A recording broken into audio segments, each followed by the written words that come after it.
Coming up on Now You Made It Awkward podcast. I just had shop rags, a towels or Scott towels, and some PB blaster. Yeah, that's all I had. I didn't even have any brake peanut clean. butter and jelly. Yeah, exactly. Excuse me. That was a lot. It's their chance, and as we've seen through a lot of these protests they're doing, there's a lot of they-thems that work at Starbucks, but because they see it as a chance to express themselves in everything they do and are, meaning their clothes. So it's Puff the Magic Barista. Yes. Yeah. Okay. Very. Very. We're not saying take all the piercings out of your face. We're not saying you can't have fucking tattoos. We're not saying your hair color has to be one color across all of it or non-native. Just put on the shirt and work. Put on the shirt and fucking work. You've only got the light of the ship and then I guess some of the maybe warning lights on the bridge and you're just like, uh-oh. You know, we can see it fine from the outside, but... Problema. Yes. Alto! Crunch. But anyway, I was on the phone with her. She had me on speakerphone, which is always a poor decision. Mm-hmm. Well, she rolls up to the window out of here. Thank you for coming to Starbucks. What can I make for you today? And I yell as loud as I can, I want a big penis. That's in the promo. You hear?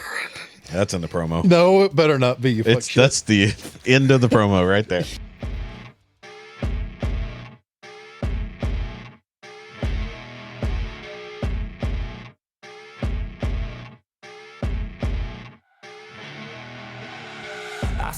Rolling up over black Cadillac, high heel boots, and a sexy body full of tats.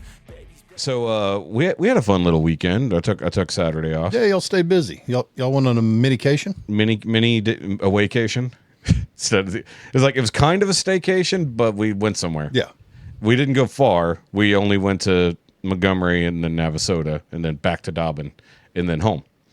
But I've been wanting to get out to Wildflyer Meadery, which shout out. I'm drinking their lime mint and barrel aged mead at the moment, which is really good. But they opened a new location beginning of this year. Mm-hmm. So they had the farmland location right out in the middle of nowhere. That's so good. Yes. Basil Hayden toasted. Yes. Thank you very much. Yes, I keep it stocked. But so their old location, while fantastic, it is out in the middle of freaking nowhere. And considering it was like 1,000,000 degrees Saturday with the wind, like you'd think the wind would help. No, the wind made it hotter. Just turned it into a hairdryer. It was literally a hairdryer or a sauna. So we go all the way out there, and here's the funny part. So before that we did barbecue at Bar-A BBQ in Montgomery. Fucking fantastic. You've not been there, right? No. But you've heard of it. No. Oh, it's amazing. Like I don't usually get brisket whenever I go to a barbecue place. I usually stick with like pulled pork and turkey and things like that. Stuff that's hard to screw up. Yeah, because brisket can be pretty shitty. It's a very subjective thing. Very. But this brisket was like fall apart tender, and you pulled out a fresh one, so I got the end of the flat, and the very tip of it. Yeah, the point is always my favorite piece. Yeah. What? Usually when we have guests from out of town, I usually gift them the point. Keep talking. I'm just muting my watch because I forgot it was on. But yeah, they usually get a big kick out of that because it's probably one of the most flavorful, little pieces in the whole brisket. What the? That isn't what happened. What'd you break? Are we not recording? No, we're recording. I'm trying to figure out. What is he trying to figure out? He's lost. He's confused. He looks worried. Oh, okay. So no, here's the problem is that on my phone, I have the last morning's worth of messages from Shaun, but for some reason, my Facebook on the computer stopped where I talked yesterday. It's missing everything in between. Okay. So the messages he sent me made no sense. So that's why I had a weird look on my face. All right. Sorry. I need to ignore that. You do. But either way, the barbecue, fucking fantastic. Like I said, I never get brisket, but it looked really fucking good. Unfortunately, I did not get the beef ribs, which is a Saturday only thing, but they are those legit dinosaur fucking ribs. Oh, hell yeah. That sounds good. They look fantastic, but they are Stupid expensive. Stupid expensive. What, 20 a piece or something? $34 a pound. Whoa. And that's like one rib. Yes. Yeah. Because you couldn't even get it in a combo platter. They're like, because each one is heavier than the 1.5 pounds you get of food with the combo. So you're looking at, $35, $40 a piece. Roughly. Yeah. So we each got a 2-plate combo, which was great. And we mixed it up. We each got different stuff. Dude, I didn't get their cucumber salad last time, but Jessica got it this time. You mentioned it was really good. Dude, that cucumber salad was solid. Like, I'm usually a little bit picky because they usually like too much vinegar, too much something else. And they were thin sliced too. They weren't like they got to be thin. Yeah, but they weren't like paper thin, but they were like Done with Pringles. probably done with a mandolin. Yeah, they were like finger remover. Yeah, yeah. Ask me how I know. Use a guard. Always use a guard. I did. My finger just happened to be hanging out a little. Stupid finger. It deserved it. Yep, I shaved off a little bit, but it's okay. I had no blood vessels left in the fingers from all the years of model building. Right there. See that bit of scar tissue? Yep. That was from one of my knives after I just got done sharpening it. Yep. And then we look at your nose for the other big scar by sharpening things. That was a shop accident. The other one was cooking, and I was going to town 3 drinks in working on a recipe. Yeah. And cut off the corner of my finger. Yeah, I really don't think I have blood vessels left in these fingers. Because knife in this hand through that finger while doing whatever. Yeah, alcohol and prep work usually doesn't go together well. Nope, at least not in that order. No, the reverse order's fine. So barbecue was fantastic. Their beans were a little blah. I'm picky about beans. I'm picky about beans too, but you know I prefer mine. Yes, I know. You prefer your stuff over everything. Just about. Although you got to try the adjusted barbecue sauce made into tomato sauce that I did. That was good. So that was technically a me and Chad collaboration. Chad made us some barbecue sauce. It was his first attempt. Yep. And I think I'm going to do similar to what Shoky did, and I'm going to do it on top of a meatloaf, and it's going to be really good. Yeah, because that'll work too. But it was really good on top of the chicken I made last week. Going to get the meatloaf done, get the sauce going, and then hit mashed potatoes on top of it in like a cast iron skillet. Yeah. And then have almost like a cottage pie meatloaf thing. I guess. That'll be good. Sounds okay. Can you tell we're hungry? He just got up not long ago, and actually, I only had today breakfast. I am well rested. Coming in, my dad had a that's right. Yeah, breakdown yesterday, and he couldn't make it to our primary job. So I called off at the Legion. That was day before yesterday. Yes. And they said, okay, because I'm not about to let go a $380 night. Yeah. Go for a $65, $70 night. Yeah. So went and took care of that. Showed back up at the Legion yesterday. Did my job. Was off the rest of the night. So man, I'm well rested. I'm moderately caffeinated. Working on becoming minimally inebriated. Yep. It's gonna be a good show. Could do. And then I'm back at the Legion tonight and work. Yes. So then Tuesday night we have a great group dinner planned. Well, we have a dinner planned. We'll see how great it is. It's my spaghetti fucker. It's going to be awesome. We'll see. You've had it before, fuckface. I ate it before. That's true. But I only had it the once. I tried to have it the twice and it didn't happen. I forget what episode I talked about that. I think it's something like around episode 98 I did that. I talked about what happened there. Yeah, he tried to use a improperly rinsed soapy pot. Yes. Cook it in to reheat the sauce. A pot that just had some leftover beef tallow in it. But I had forgotten I had sprayed Dawn dish soap in there. Oh. So to loosen up the grease. I bet that gave you the shits.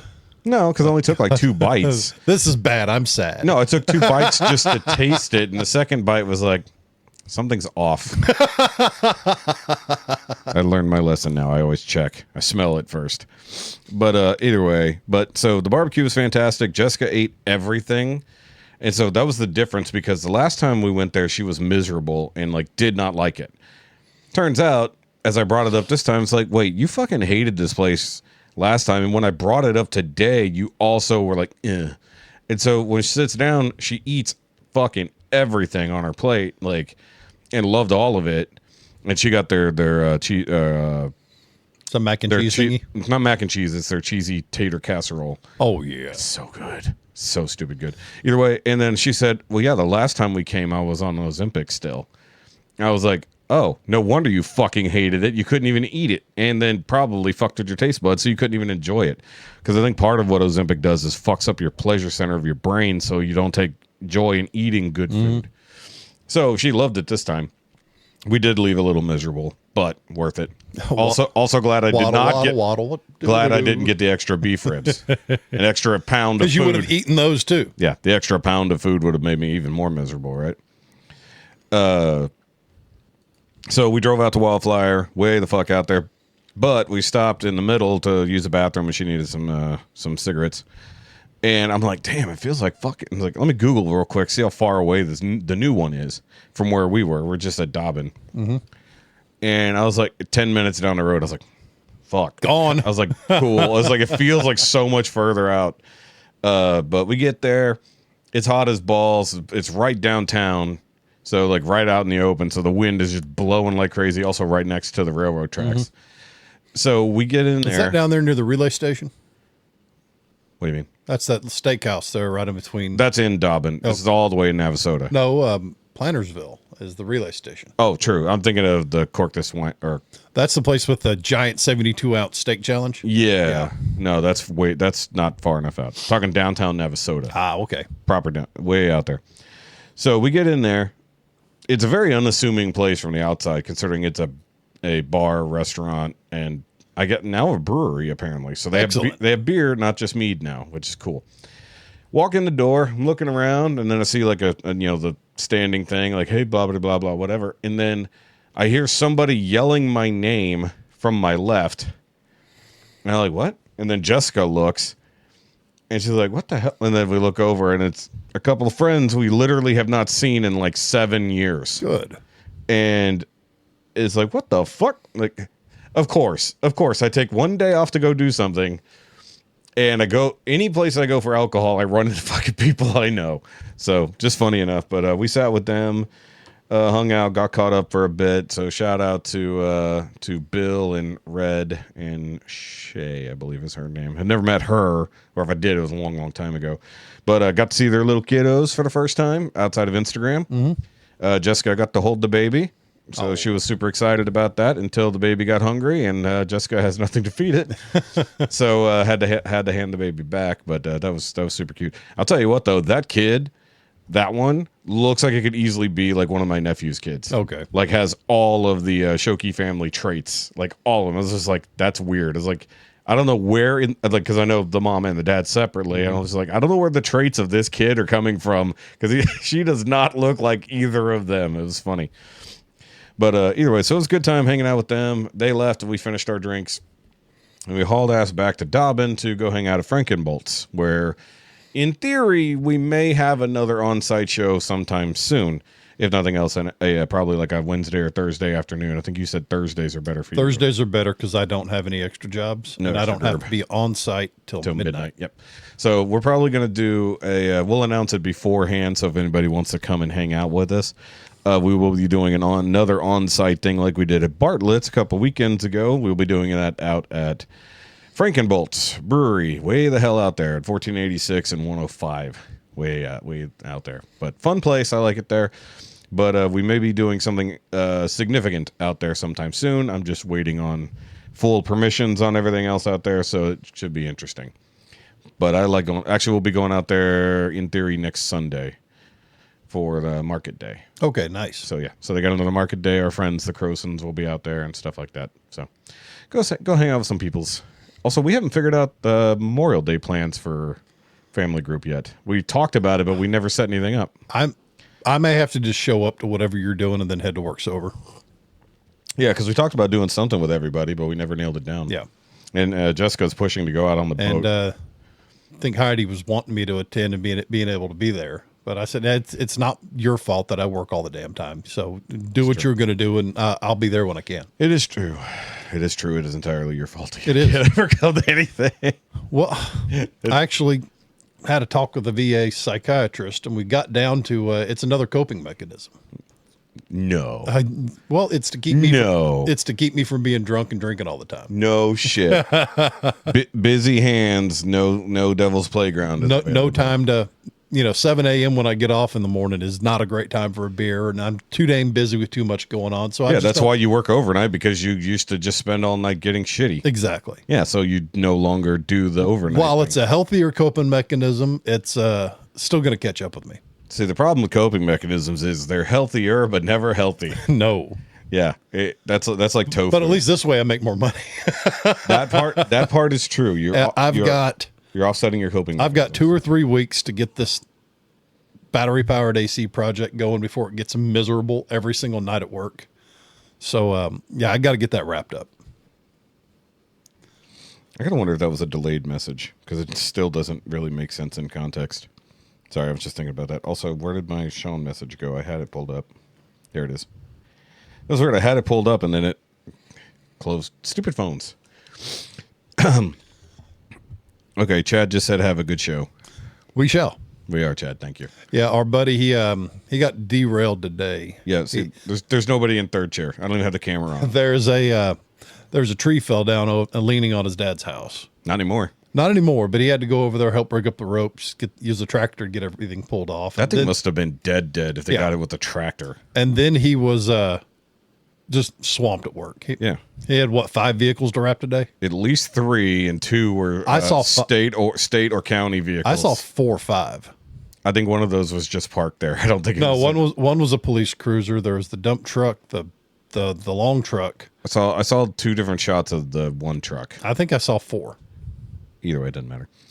But either way, so see Chad for at C4 Graphics for things. Except when we need him to be here. Stop going on Mondays. We need Chad to be here. Chad is busy chatting. He's going to be doing that for a while today. There we go. Give Chad the shout out there. He did come in clutch. He helped Lucas and I get Lucas's Suburban squared away.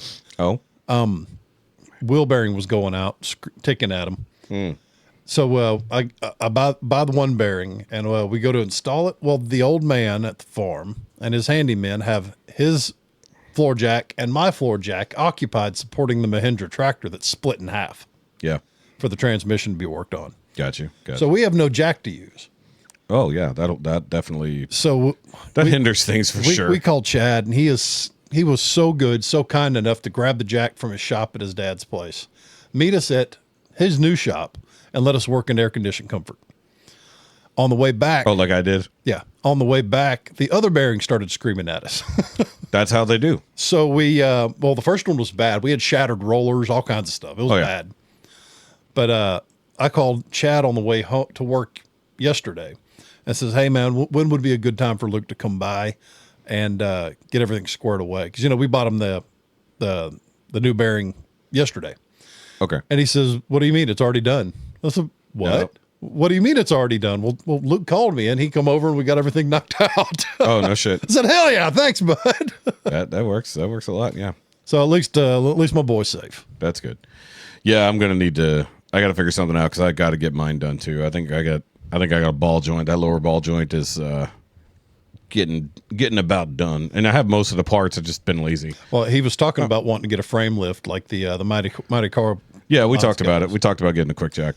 I said, except on our truck, it's going to come about 5 inches short. No, that's why you have the blocks. You can buy the blocks for it. Yeah. It does an extra 9 inches. But it's the weight that matters.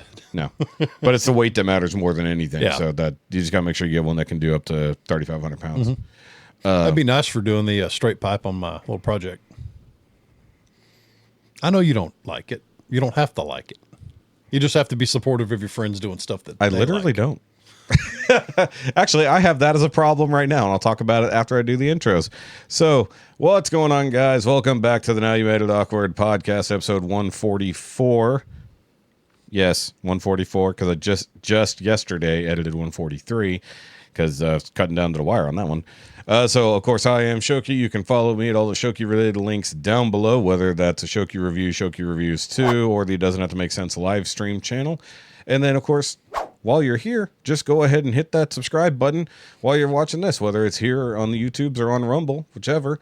And then, of course, if you are on any of the audio platforms only, leave us a rating or a like or whatever system of bananas or crossbones they have. I don't know. They're all fucking weird. But apparently we have a whole lot of downloads recently. Somebody downloaded like a good third of the catalog the other day. Might have been the same person that's been doing it. No, I think it was in India. Okay. Okay, someone in India. Oh, wait, we talked about a Hindu user. Oh, God, they're going to bail on Kanoosh. No, our one Hindu listener. We joked about it, and here we go. No, it was funny. I was like, India? I was like, who the hell? I was like, oh, that's the spam guy. Just kidding. Aren't they busy shooting each other? Either way. What was the other thing? I forget. Oh, Patreon. That's the thing. There you yes. go. If you want the full uncut video version of the podcast, where from last week you can see all the behind the scenes shenanigans as we try to figure out the setup for the episode with the sombreros. I'm going to have to do a lot of editing to make that look good because that was a shit show. just organizing the sombrero and hat exchanges. Yeah, that was weird. Off camera we did poorly. We did very poorly, so I will have to do my best. So me in the future, hopefully I did that. So this is the weird YouTube time travel. I haven't edited that 100% yet, and I'm talking about what I'm going to do in the future, and then you guys will see it 2 weeks from that moment. There you go. YouTube time travel. That's how we do. And then, of course, sitting over there is the Heffy. Hey, it's going to be a good day. Yes, you can follow him at the Grounded and Grumpy on the Instagrams. And on the YouTubes. You don't have a thing on YouTube. Yeah, Grounded and Grumpy. Well, that's your name, but you don't have an account, right? Well, we will. You don't have a channel yet. Yeah, we will. Someday. You don't even post shit on the Instagram. No, I don't. Exactly. And then over in the blank chair is no one, because we already said Chad's not here, but I'm going to put his information on the screen to save We the have editing. yet to have a NASCARlo stand-up cut out. No, Chad. We don't have Chad. And then, of course, Heffy, where can they get a hold of us? You can contact us now in 3 different locations. You can email us at nowyoumade.awkwardmail@gmail.com. You can follow us on our Facebook at Now You Made It Awkward Podcast, where you can leave us a voice message or a regular text message. Communicate. Somebody will communicate with you that way. That would be me. You can also contact us on the Instagrams at Nymea_pod. Nymea_pod. What he said, yes. He screwed that up, but he almost got it. It's the first time of him attempting to say that one. Hey, we'll get it. Yes, do give us a like and follow over there on the Instagrams. I do post I separated it from my Shoky account because it's about time I do that because people are probably confused as to why I'm posting my vacation pictures and then weird podcast shit. Right. So, and we will be having a Donkey Show merch made sometime soon. I need to follow up with Megan or Van to see if we are anywhere on that drink technically being on the menu. I told you I friended Megan, right? Yeah, so did I. Okay, cool. So she's like, oh, it's those guys. Either way. Yep. And then I already did the Chad stuff. That's on screen. Yeah, so that's the edited version for posting purposes. Yes. That's the initial Donkey Show stuff. I burnt, like I said when I posted it, is I burned through all of the goodwill of my AI that day creating stuff. Even making some angry meme review memes. There you go. Oh, I've also joined Reddit. So in theory, we'll have a Nymea subreddit at some point. That's where we'll get all the hate. Yeah. Yeah. So we'll get a Nymea subreddit going, and that will be fun. I am excited though, because Mr. Rich High came back to Texas this weekend apparently to film another update to the Buffalo school situation with the unsub boys. And also, a person named Richard High started following this channel on YouTube. Oh, there you go. I don't know if it is actually that person, but who knows? So I noticed it. I was like, new subscriber, Richard High. And I'm like, uh-oh. I will extend the invitation. I mean, Rich, if Angry Cops, if you want to come and talk on the show, by all means. I can do the Discord. That's not a problem. That's how they do kind of consensual. Hell yeah, we can hang out. Yep. Well, I was like, he's in Texas. So just swing by Houston. Road trip. Just road trip to San Antonio real quick.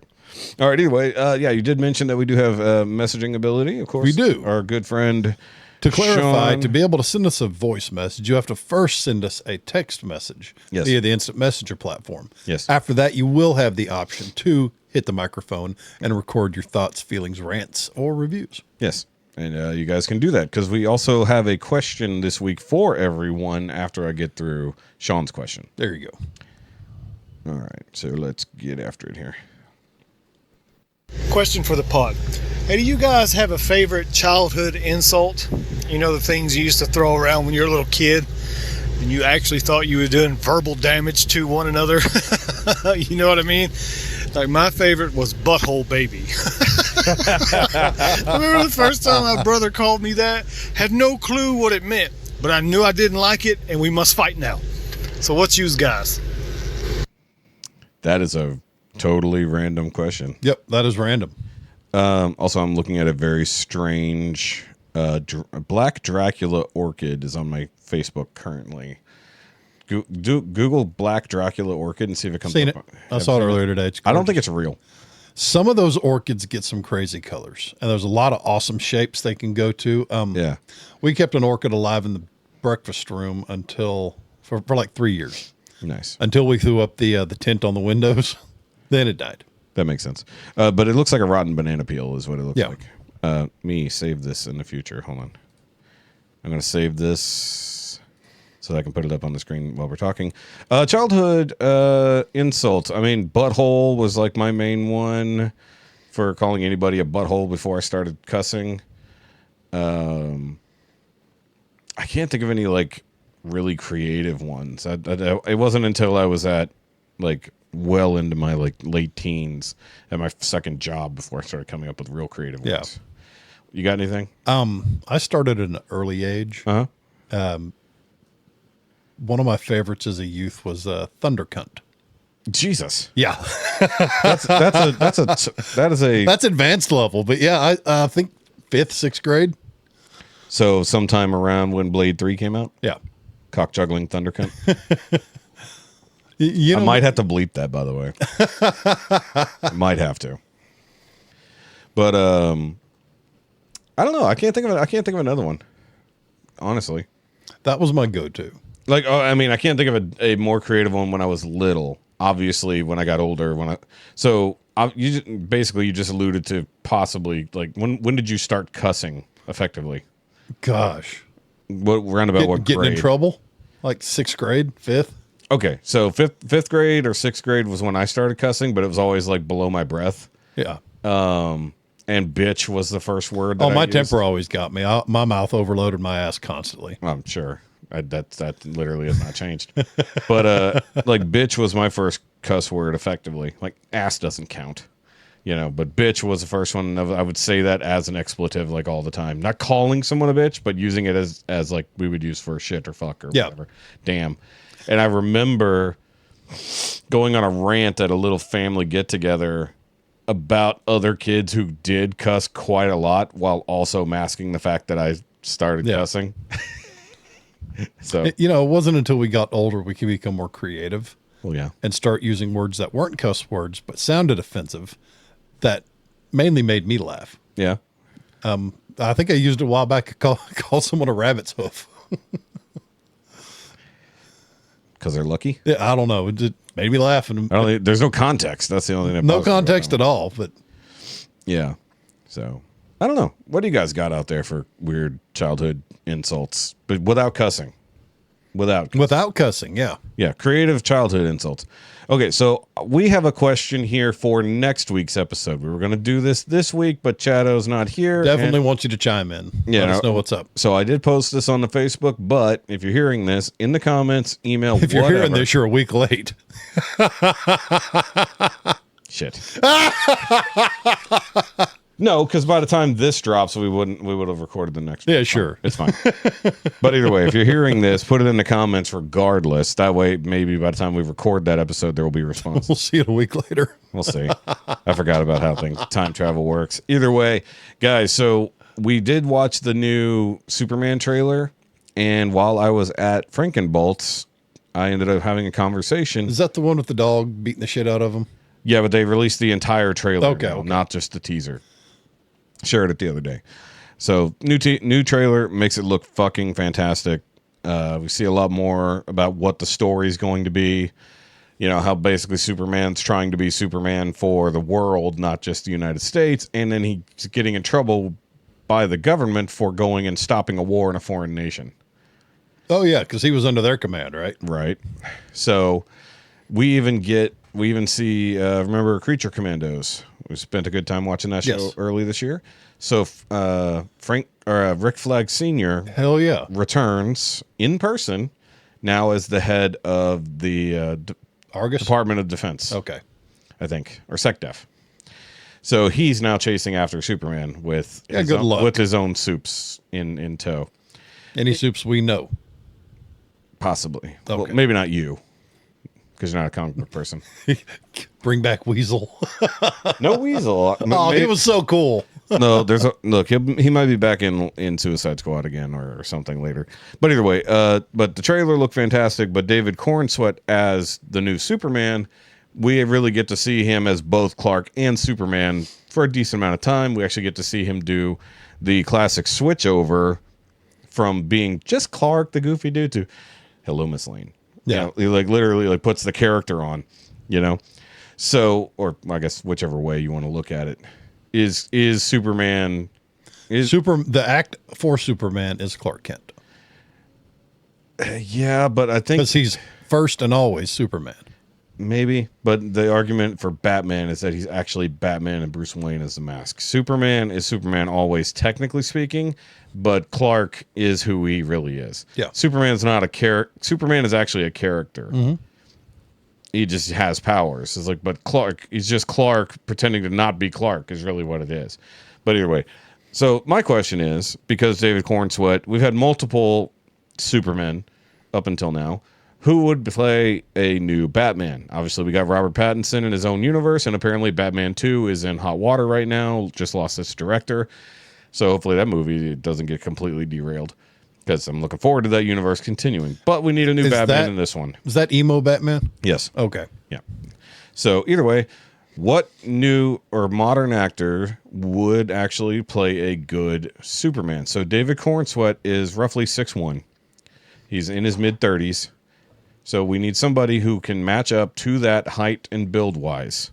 So guys, let us know in the comments down below. Figure out modern actors. They can be well-known, not well-known, but they fit that description. Because we're not doing not full fan casting like anyone ever.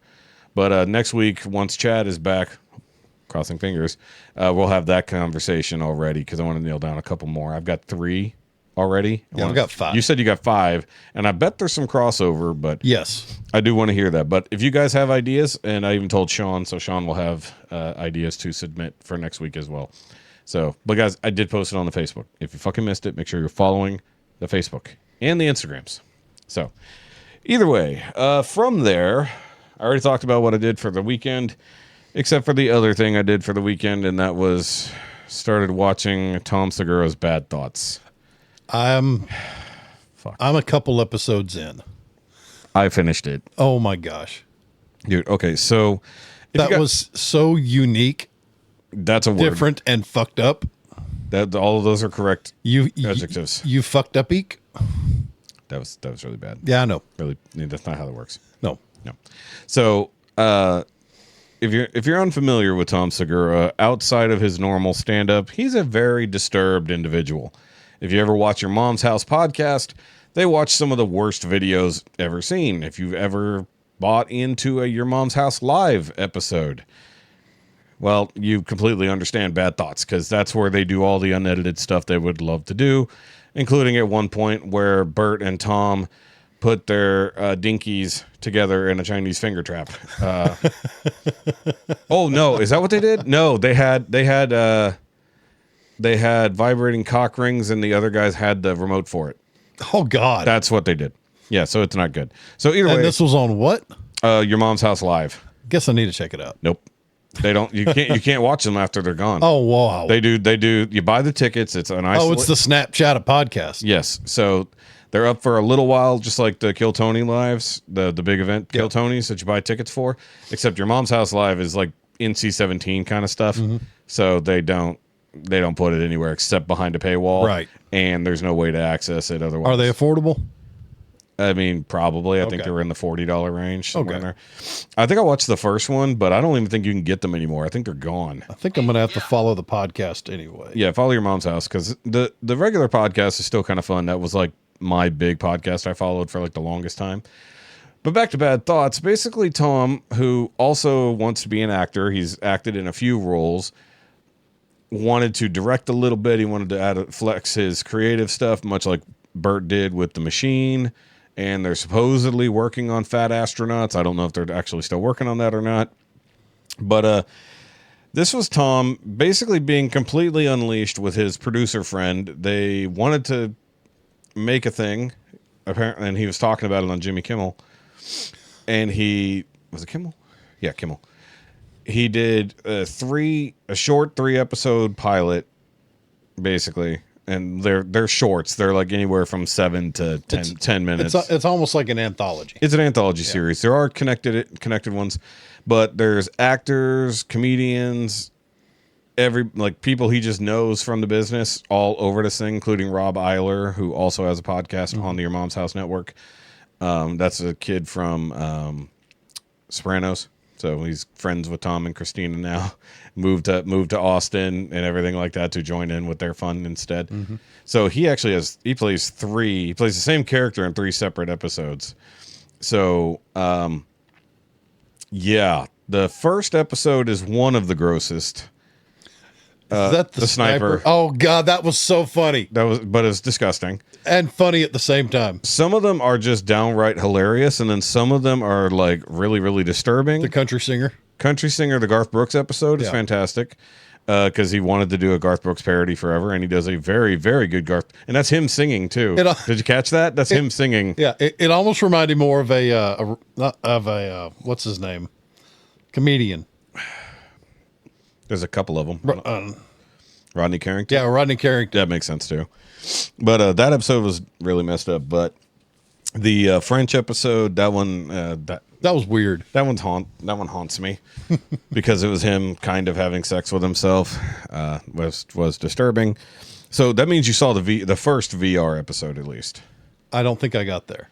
It would have been in the first 2. That was where he was doing IT support. Yes. Yo! Doing IT support and IT, like fixing the system. Wearing a Oculus setup. And doing what was clearly sex acts, but said it was reworking the system because it's like a virtual reality IT thing. And then he does like he's being called out the whole time by Rob Eiler's character, Evan. And they just can't move forward in their meeting. They can't go through the meeting. And then eventually... he starts just going at it. Literally. Double fisting and... fingering his whatever. But then eventually he finishes.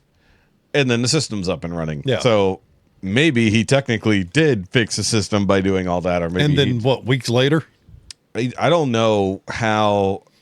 The timeline of that rest of that storyline, I'm not entirely certain. I think it's been a couple months. But the entire world crashed, post-apocalyptic. Well, here's the thing. The 3rd episode explains that. Yeah. I'm sorry, the 3rd time they go back to that story. Episode is a hard thing to say because they are separated into like little 30-minute actual I think episodes. that's the last one I got to. Yeah. So if you're only that far, then you got quite a ways to go. Yeah. But there was one I can only take so much. Yeah, same here. So we split it up between 2 nights because we couldn't take any more of that. And then Jessica went to bed before watching the French girl episode, and I went to bed disturbed because that was horrible, and I hated everything about that episode. But one of the funniest ones is like I think right near the end, and he alluded to it while talking to Jimmy Kimmel because he needed to be fitted for an oversized fake member. Okay. For the episode. And yeah, I'm not there yet. No, I'm not going to go into why, but I'm going to say that the story of him talking about getting one. So he had gone to 2 separate effects houses that do prosthetics. One was for other stuff entirely. That one was, and then he had hired one to just do the fake situation. And then he's like, hey, we are the fake member guys. And he's like, well, what do you mean? He's like, well, for this movie, we did it. And he's like, you want to see our stuff? And it literally takes him into a room that is literally a wall of prosthetic junk. Prosthetic junk. And he's like, holy crap. Okay, yeah. Okay, so what do we need to do? He's like, well, what size are you looking for? So he tells him what he needs for the show. And then he's like, okay, I got one right here. And he's like, well, what do you want me to do with it? And he's like, well, drop your pants. Catch. No, he said, drop your pants. And he's like, okay. So Tom's just like, what the fuck? And then basically he's got this thing and it looks ridiculous. And he's like, okay, well, what do I do with this? How do we put it on? Do I have to tuck my stuff? He's like, no, it doesn't work that way. And he's like, turn it around. It's like, see, in the backside, there's a little hole there. It's like, you go in there. He's like, I'm not going to fit in there. And then the guy goes, you're going to fit in there. So he basically, you insert into the prosthetic so it fits in the right spot. And then they glue the outside down and then they'll put on fake hair and stuff like that to finish out the look. So we get a fully nude Tom Segura except for the fake stuff. Yeah. And he looked pretty good considering the sheer amount of weight loss. And, you know, I think he must have had like a tummy tuck at some point because he doesn't have any. There was no skin. Dunlap? There's no Dunlap at all. But either way, that episode was funny he did. It's almost like a Black Mirror. I think it's kind of what it is. He pushes it it's just enough to make you a little uncomfortable. Oh, a lot uncomfortable, if I'm fair.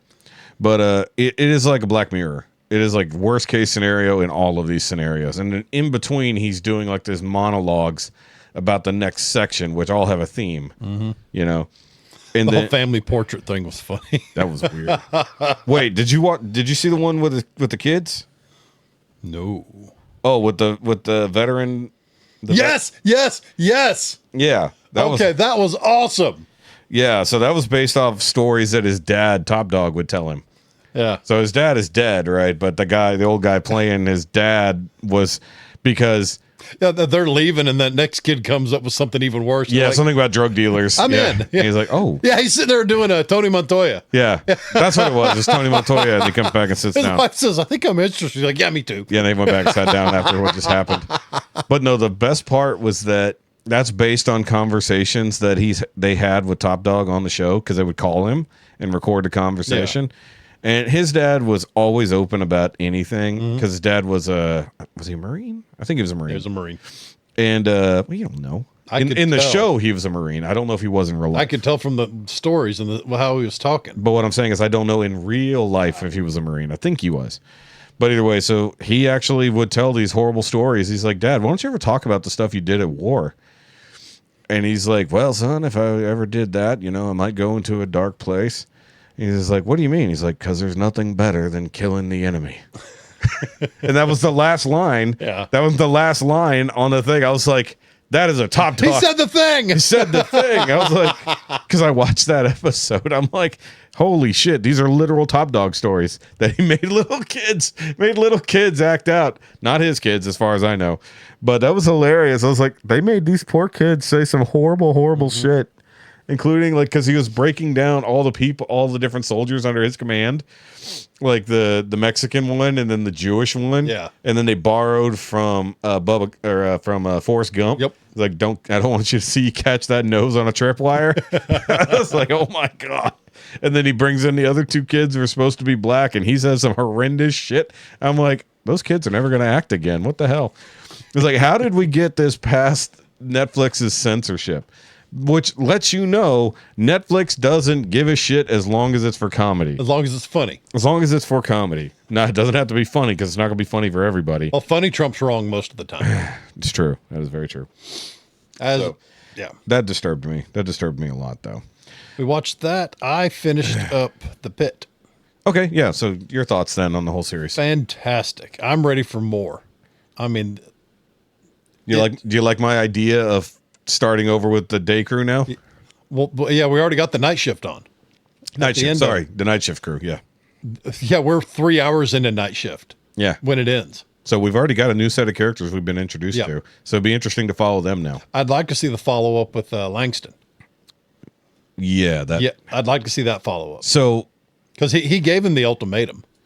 Yeah, and the weird part is they know he got caught with drugs, but the question is, was there more to it? Because then that one nurse starts acting super cracked out. You know what I'm talking about? The newbie who came in right at the end of the shift. The one with the ankle monitor. No. The one who came in right near the end of shift, like they're shutting everything down, and she's like, "Let's go! I want something more to do." No, she'd been there all day. I know, but I'm saying she got torqued up on something. Is what I was getting at. My watch was like, good, stay active, because I just started bouncing around. By the way, Dance, Patty, dance. yeah, exactly. By the way, I did buy myself another watch. Another one? Yeah. What'd you do with the? Is that one a better one? This is the same one, but I got a new dark steel band. So you have the old one? I have the other one, and that's going to be my work watch. Okay. I'm getting tired of swapping them back and forth between the bands because it's really difficult to get them in and out with the buttons. However, getting it in and out of this one to my silver one, very easy because it's self-contained. I've been needing to upgrade because the newer ones, they can actually do your blood pressure and stuff too. I don't know about blood pressure, but it does they can monitor a lot more than my Galaxy 3 watch does. Oh yeah, this is a 5 Pro, and it does a lot of stuff. Now, it doesn't do blood pressure because it can't cinch your wrist, but it does the heart rate, blood oxygen, stuff like that. Yeah, as long as you don't have. There's other ones you can use some kind of wristband or something with it, and it does your blood pressure. Yeah, I just don't need that. Well, That's too much. Also, the wrist is a terrible place to do blood pressure because even like we have one, and it is so massively inaccurate. Oh, really? So Yeah. I just ordered one. I should cancel that. Well, it depends. Ours is a few years old. It might have got better. Yeah. You know, you really can't go wrong with But mine's coming down. Months ago, they did my blood pressure at the VA. It was like a 205/90. Oof. Yeah. So I've been doing been at like 130/80 something. Yeah. So it's getting better. That's a lot better. So I've noticed that my resting heart rate is getting decent, even though I haven't been doing a whole lot of other stuff. But what I did do is started my new vitamin regimen. There you go. The GNC multivitamin pack thing that comes with like fish oil, like ashwagandha root stuff, and then the normal multivitamin, and then like a bunch more magnesium and stuff like that. So ever since taking that, I've noticed a lot of changes. You know, more energy, feeling better. It's got a lot of immune support stuff in there too, not just for whatever, but also I've noticed my heart rate is a little bit nicer, and fish oil is one of the things they wanted me to start taking, but those big fuck off fish oil pills are a pain in the ass. These are little, but you're doing them daily, so you know, it's just a little boost here and there. Well, we did get off topic. I was wanting to say I called my my friend Corinne. We were talking about doctors, so yeah, she was a trauma nurse.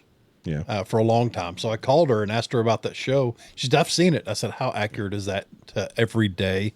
And, you know, everything you're dealing with, how it's nonstop, go, go, go. Yeah. And she says, yeah, at a busy hospital, it's exactly like that. You never, ever stop. There's always something else coming in.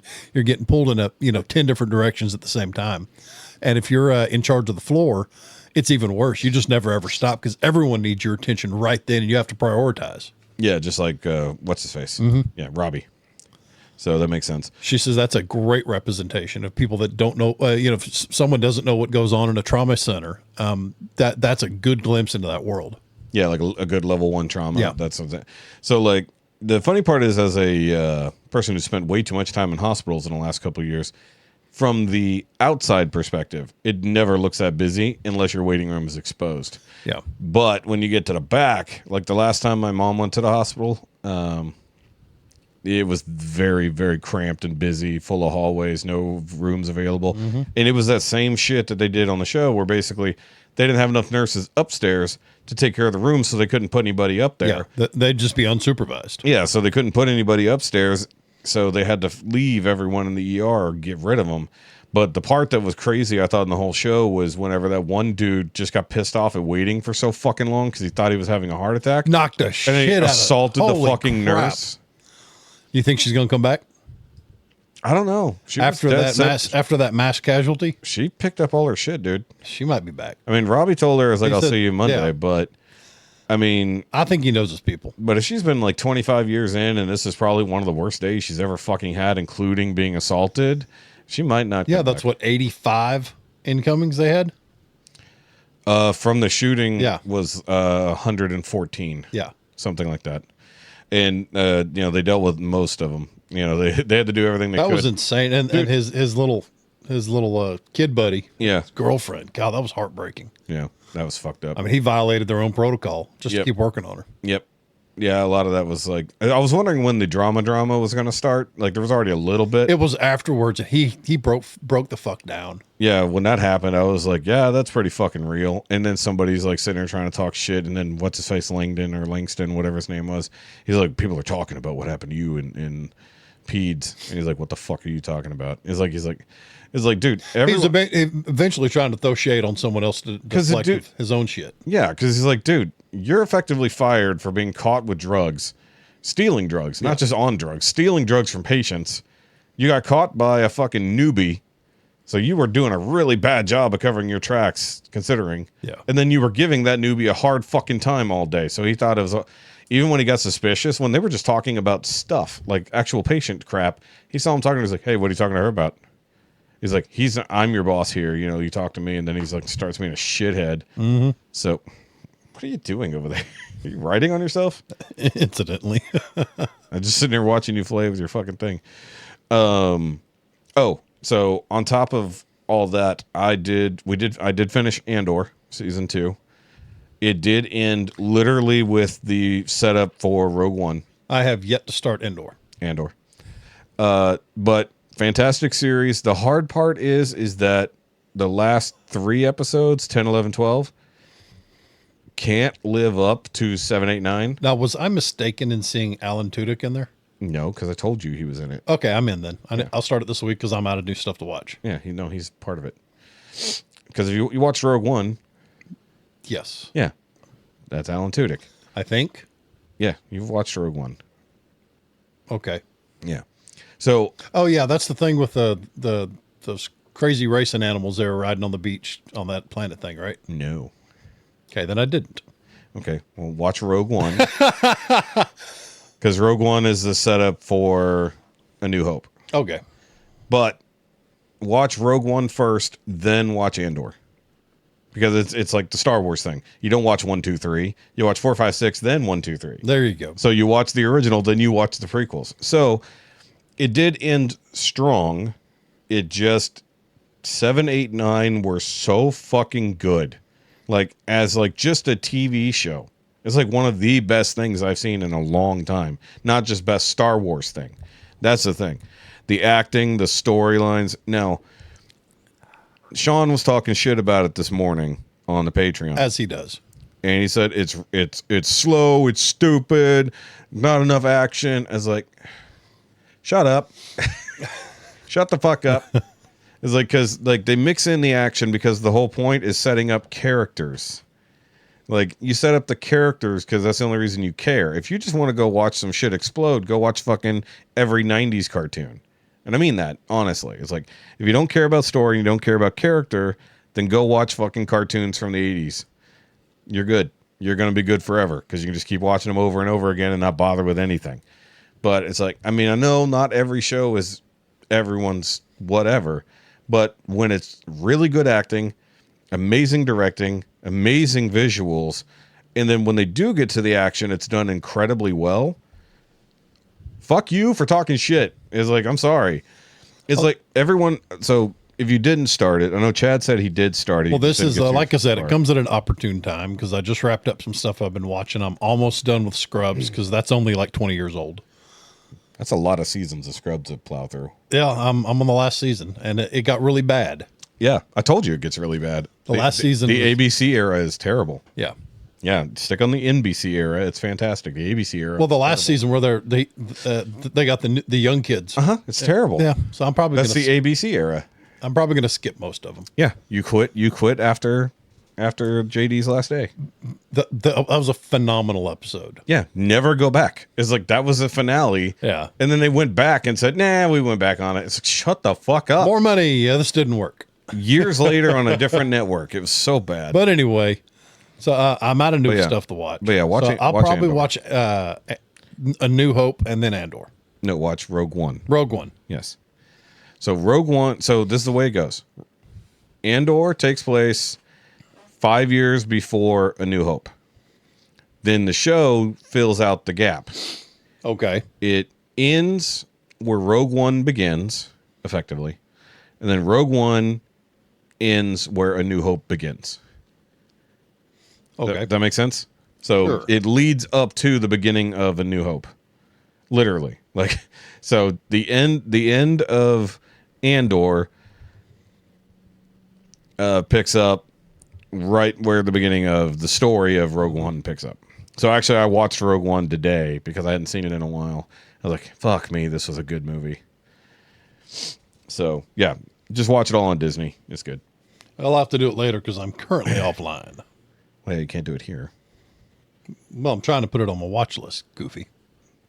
Why are you offline? I don't know. My phone sucks.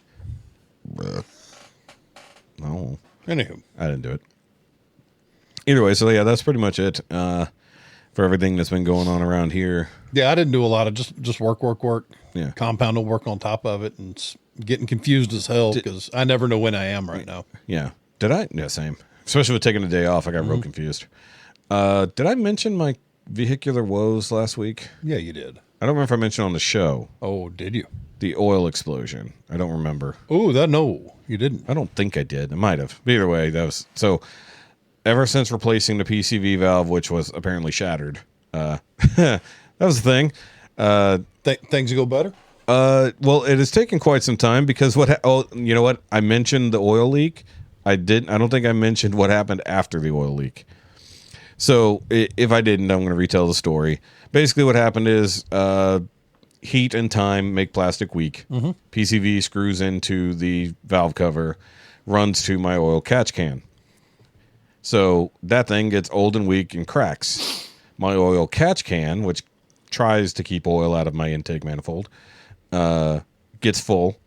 And then when a pressure differential happened, all that oil that was now in that line comes shooting out across the top of my engine, making a pretty bad mess.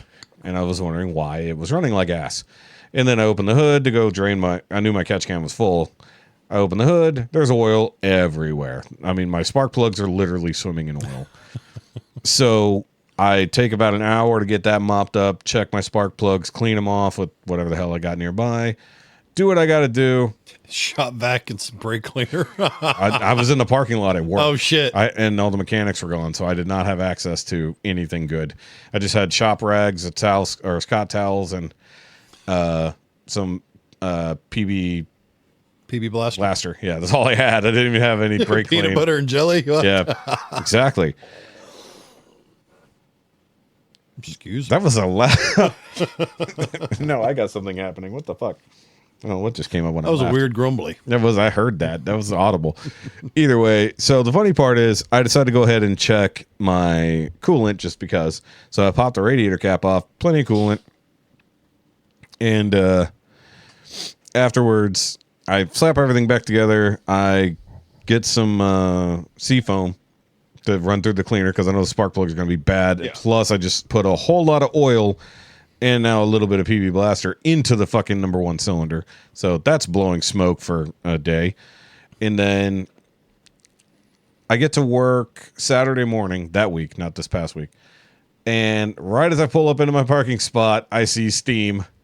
And I look ahead from where because I back in and I see the puddle, like the trickle, the trail. I'm like, what the fuck? Pop the hood. There's coolant everywhere. Like my belt's radiator hood, everything is soaked. I'm like, God damn it. Now what? Apparently I missed that last little notch on the radiator cap. You know, it's the last little to lock it down. I thought I got it. I did not. So basically once that bitch got hot right before I got to work, it just blew fucking. I mean, the good news is the safety thing worked. Clean the rest of the oil off. It steam cleaned everything, so that was good. But I tightened that bitch down. I still had almost a whole jug of coolant in the trunk, so filled up my bottle with that.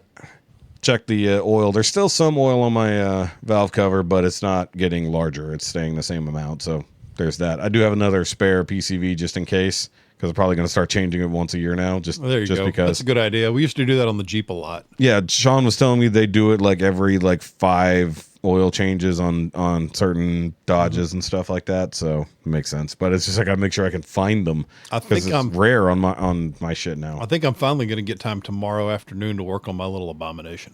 Fucking hate it. Might be a good name for it. Jetard. Abomination. Jetard. Jetarded. No. It's very jetarded. No, it's fun. No, just because you don't have a sense of humor or an ounce of creativity or the desire to do something against the norm doesn't mean it's bad for me. Speaking of against the norm, Starbucks has a problem right now. Yeah. I don't care about Starbucks. I know, but this is a stupid fucking problem that has come up in this past weekend because Starbucks employees have decided to strike due to the fact the company wants to do something horrible to them, like institute a dress code with uniforms. How fucking strange is that, That's sir? horrible. Can you believe it? You can't wear your Lululemon shit to work anymore? Fuck Lululemon stuff. They're just wearing their pajamas and fucking hoodies and whatever to work, and I wouldn't know because I've never been. we go often. But also, I used to spend a lot of time at a local Starbucks with my friends. But here's the thing.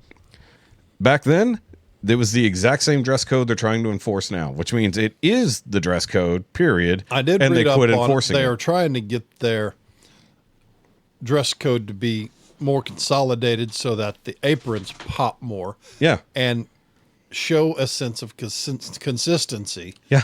and familiarity from store to store across the nation. Almost like there's a brand Yeah. behind it.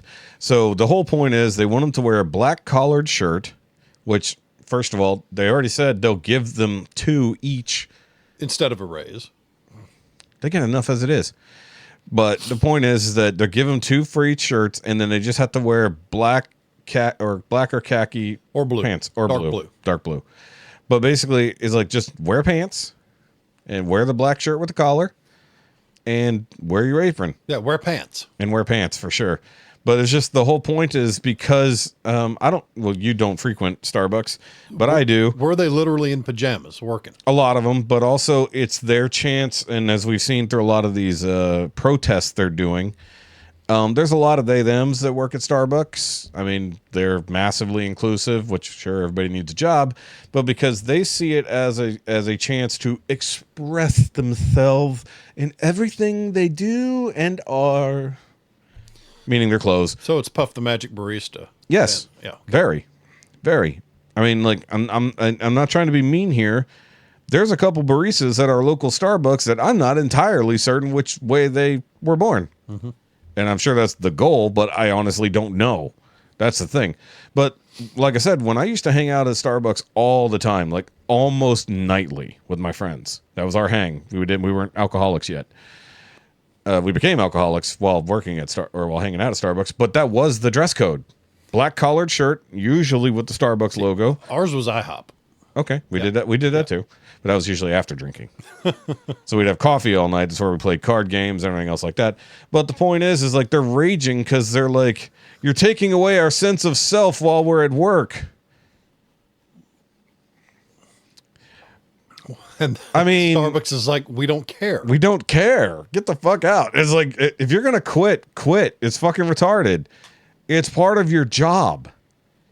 I have to wear a uniform at work, and we have standards. We don't always enforce them, but when they do, we do legit get in trouble for them. See, I don't have to wear a uniform, but I'd have my own uniform to maintain a sense of professionalism.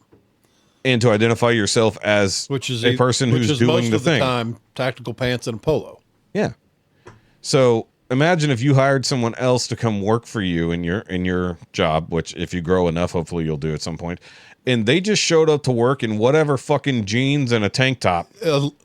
Honestly, I'd be fine with jeans and a polo. Tank top. Or shorts and Crocs would, that'd be an issue. Fucking hoodie and just rolled out of bed, throw on their gun and show up. Depends in the winter when I keep hitting the wrong buttons. in the winter when it gets cold, I'm not really worried about it. But I mean, like, You do what you got to do to stay warm. Gear up. At least have something on that says security yeah. or a hat. Yeah. No, I'm not arguing that point. I'm arguing that the people But if who they showed up live in hoodies Yeah. and don't show any professionalism. And that is, like, honestly what the company's fucking worried about.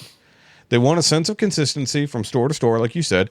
Name any other fast food joint where you can just come to work and whatever. There isn't one. Yeah. They all have fucking Even uniforms. like Dutch Brothers, they're uniformed up like crazy. Either an actual uniform shirt or matching whatever. You work at Target, guess what shirt you have to wear? You're wearing red. Red. They don't care because I know my ex used to work at Target way back in the day. You had to have a red You're shirt. at Walmart, you're in blue. You're in blue if you have, or black, depending. Well, if you're wearing black, you got the blue vest. So that's usually how that goes. Yeah. All right, so let's read this article from Axios real quick. I do so I'm like not just wearing talking blue shit. shirts when I go to Walmart so I can wait for people to ask if I work there, and I can send them the wrong direction. That's pretty fair. Yeah. Little things. So let me bring up the article here from Axios as I'm gonna read it so that people can seize it here. I read one by the New York Times. Yeah, I think I sent the New York Times one the first time, and then I went because I figured they usually get locked out. I went with the Axios one instead. So hundreds of Starbucks workers have walked off the job over 100 U.S. stores this weekend in a strike that protesting new dress code went into effect this week. I think they said 2,000 employees was the rough number they got. So one per store. Yeah, okay. Well, maybe. Not, Yeah, they're hurting. no, that'd be 2 per store. I mean, whatever. All right. Or, well, no, 2,000 instead of 100 stores, it'd be 20. So that's a decent amount. No, Pat walked out. Okay. Fuck. All right. So, Bye, Sandy. yeah. So the big picture. There goes Kelly. Yeah. Well, literally says Kelly right here. Axios says Kelly Tyco notes the Seattle-based coffee giant is trying to revitalize the brand amid sluggish sales by returning to its roots. With a new design, Starbucks says provides simplified colored options that allow our iconic green apron to shine. But the change sparked outrage when the baristas union. By the way, I'm in a union for a multinational, worldwide fucking corporation. I appreciate what unions do, but I have a real job. I'm sorry, just fucking making coffee. I don't think you need a fucking union. I'm going to be there. Yeah, I'm going to be that kind. If you rely on tips for 50% of your income, you shouldn't be unionized. I agree. I mean, I do agree that they need to it's like, also, it's a fucking part-time bullshit job. It is. That's crap work you start out doing till you find something better. Right? I did crap work. I spent 3 years flipping burgers. Yeah. I've pushed carts and fucking bagged groceries Then I and found then delivered something pizza. Okay, so you know who really could use a fucking union to a degree? Pizza delivery drivers, because they get fucked quite often on their shit. Baristas, yeah, you got to deal with angry people because you made their coffee wrong. Also, an episode of Bad Thoughts. That's a funny one, but very disturbing. Also, clearly the first one he shot, and you'll see what I mean. All right. Either way, Starbucks union, Starbucks Workers United still haven't reached an agreement on contract despite beginning negotiations in February last year. Something the union pointed out to Blue Sky Post or whatever. So wait, they don't even have a fucking agreement yet. They said they were operating in. They don't have an actual contract yet. No. Oh, so fuck them. Who cares? Then they really have no protection. The union is doing nothing. And Starbucks came back and said they multiple times that they were negotiating in good faith. Yeah, I agree. But probably are. Really couldn't budge on the uniform thing. It's a standards thing from the company. Yeah. Fuck your union. This is why this union is retarded. Yeah. Because you know what? If I was way out of uniform and my boss But took I want to action, wear my cat ears. yeah, right. Actually, there's nothing that says you can't wear cat ears. It just says you have to wear these clothes and then whatever. Yeah. All right. Either way. So we're not just angry over a shirt, said the Wednesday Post. Starbucks is a massive company without focus. They refuse to staff our stores properly, give guaranteed hours to workers, pay us a living wage, or provide stipends to pay for this arbitrary dress code. We need fair union contracts now. Hold on, wait. I have to focus. Sounds like they're just mad Wait, about a shirt. Fuck you. Fuck you, you lazy barista. Wear the fucking clothes. They said they would give you 2 free fucking shirts on their dime. Go buy a $40 pair of pants, wear it all week long, wash it on fucking Saturday. Who gives a shit? Stick with brown, so coffee, brown or black, so it doesn't show coffee stains. Yeah. Actually, here's the thing. The black shirt and khaki pants with the green thing, perfect fucking look. Yeah. Because you know what? One of our friends who was a pretty attractive young lady back in the day, shout out to Janae. Haven't seen her in a very long time. Hope she's doing well.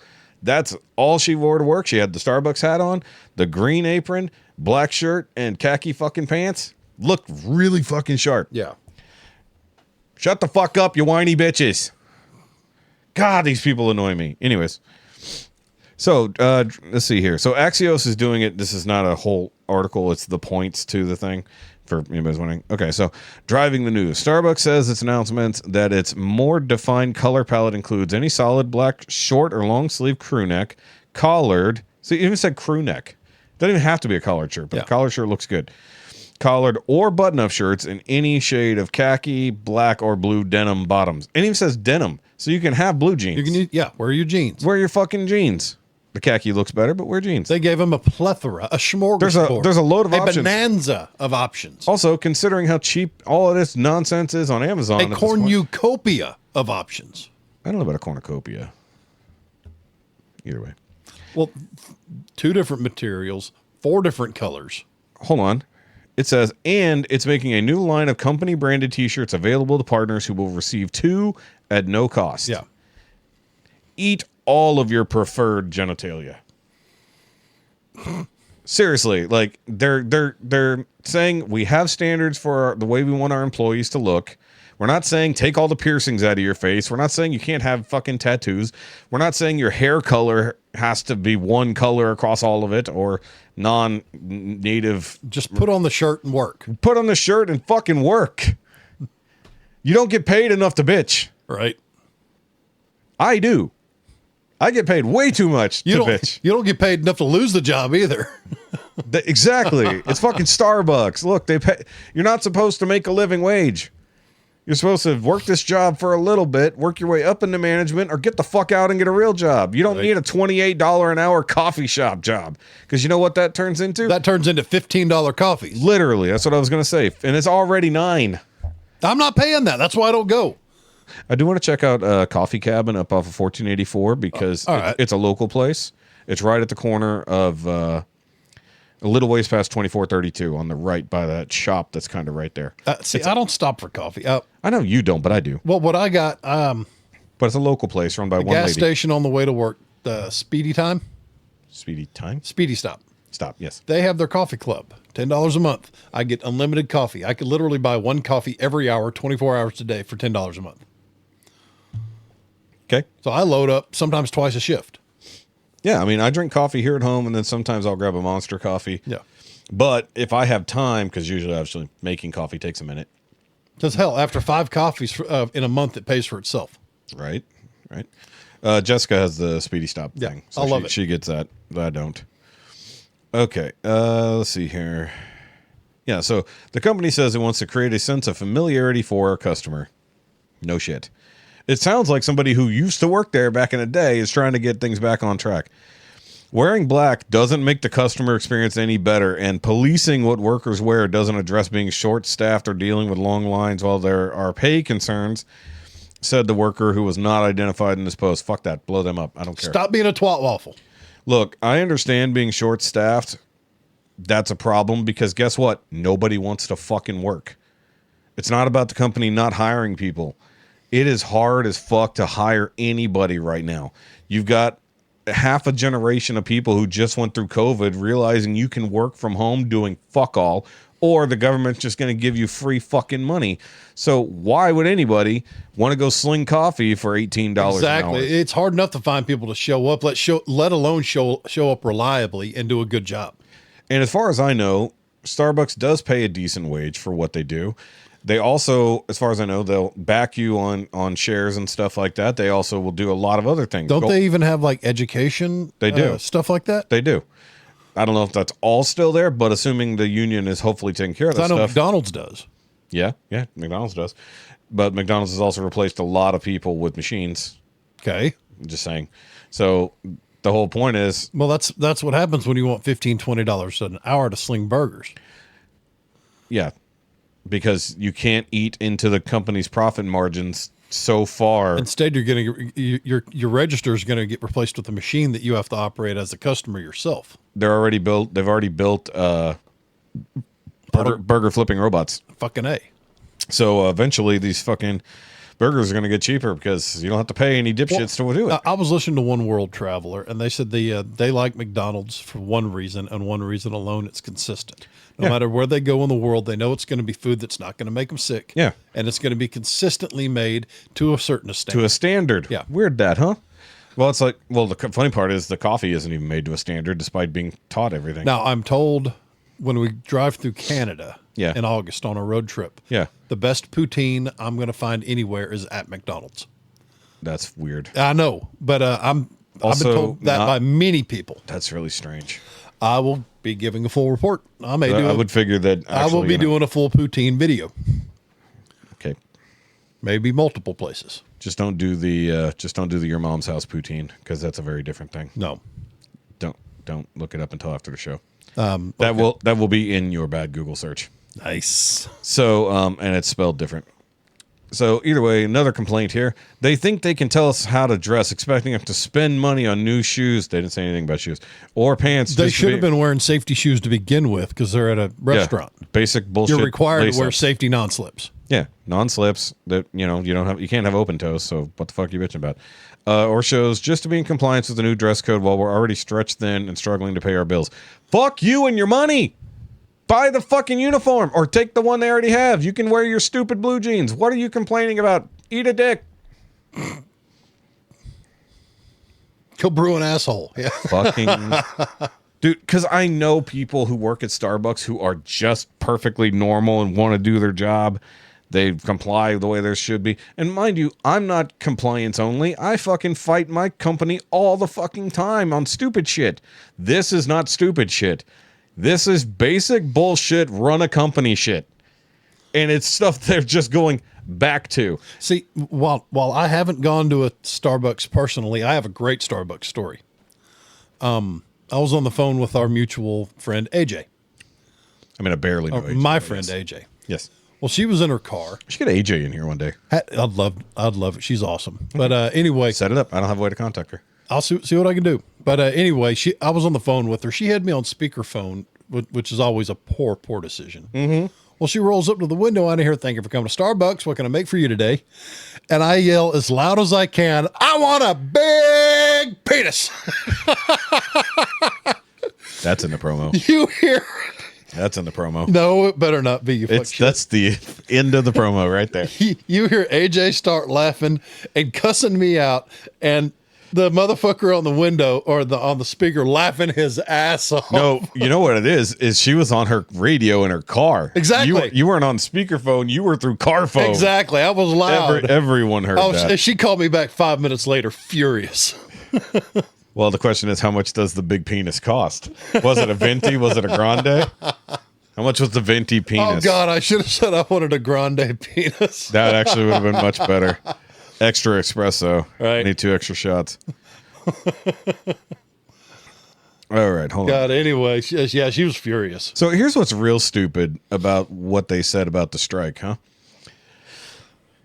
We're already shorthanded and you're expecting us to do these things. Well, if you're shorthanded, you should be getting plenty of hours. But the other thing is you're going on strike over dress code, which is part of the company policy, period, and they're just enforcing it. Meaning that you're leaving stores unattended or low-staffed. If the union technically doesn't have a contract, they should absolutely fire you for this. And I'm sorry, anybody wanting to not comply with basic company policy, get the fuck out. See, you are not needed. We dealt with a big company policy over the past year. I was asked to help curtail that. In the company policy at my primary job, they state that alcohol should not be consumed on the premises at any time. There's a lot of big, heavy things at your place. Yes. There was an issue with employees after shift on night shift, out in hanging the parking out, lot, drinking out in the parking lot. Yep. It is a nice parking lot. Well, I rolled through there. Ooh. And for about 3-4 months, tried to handle things on their level, tried to take things easy and talk to the guys. Hey guys, we can't be doing this. Hey, the last thing I want to do is get anybody fired. Well, at the 6-month mark, they just started blowing me off and were just blatantly flagrant about it. So they're just drinking regardless of the fact. I mean, I could walk up to a group and smell it. Yeah. So I started using my phone with its 100x zoom and actually documenting evidence. Yeah. Taking care of everything. And I sent a couple emails off. That shit got squashed in a hurry. We have yet to have another issue of it. So by the way, who the fuck owns that? I don't know, but I've seen it. That is a cool gorgeous truck. And this is not truck tard territory. This is not. That's nice. No, yeah, because well done. It's not. I mean, the wheels are slightly oversized. I'm not big on rubber bands, but it's still well done. But it's not slammed to the ground. It might be on bags, but it's semi-proportionate, and I like that classic paint job. It sounds amazing. It's cammed. Okay, I've not heard it. I've only seen sounds great. Yeah, I saw it in the parking lot. I took pictures because Shaun's a Ford guy. Yeah.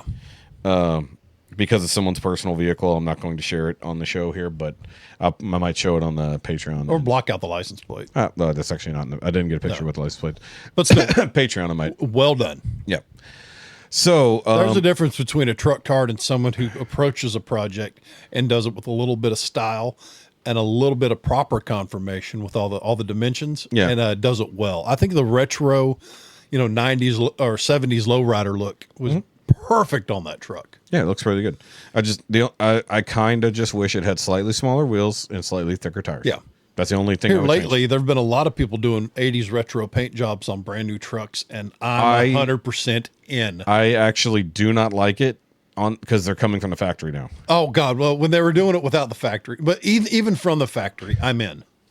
I don't like it on a lot of these trucks because it doesn't fit the body style. It fits the Fords. Barely. It didn't work as well on the Chevys, like Silverados. There's a couple of the color schemes that did work okay, but the problem is they no longer have simple lines. See, my 88... They made trucks with complex lines, and then they're like, just square colors, no problem. My 88 was a red top and bottom with the silver stripe down the middle. Yeah. And it was good-looking classic truck. Yeah. But it was the first year of the body swap, so everything was a pain in the ass to work on. Yeah, I think that just trying to make that retro look work on something that has very complex body panels doesn't.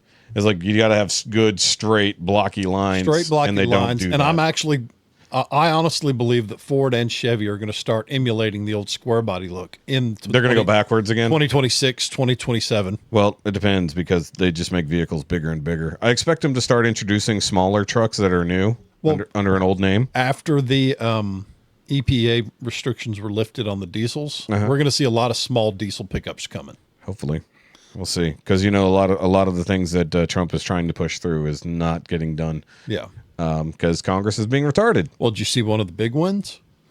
They pretty much said they're going to stop going after force reset triggers. It's a trigger that essentially is legal. We talked about it before. Okay. Yeah. But the administration pretty much said they're not going to ban them. They're not going to go after owners, and they're going to be returning thousands of confiscated triggers. Good, but I know that they were trying to get the the Short Act and the They want the hearing Sharp Act. The or Hearing whatever it's Protection Act was what it was called for years. They gave a couple different new names to these But things, and Congress is interfering. They are. They're not. So we're still going to have to pay the tax stamp. That's what's stopping me from suppressing anything I own. I don't want my name on another form. Yeah. Well, I think that basically almost everything in the NFA needs to be returned to normal people.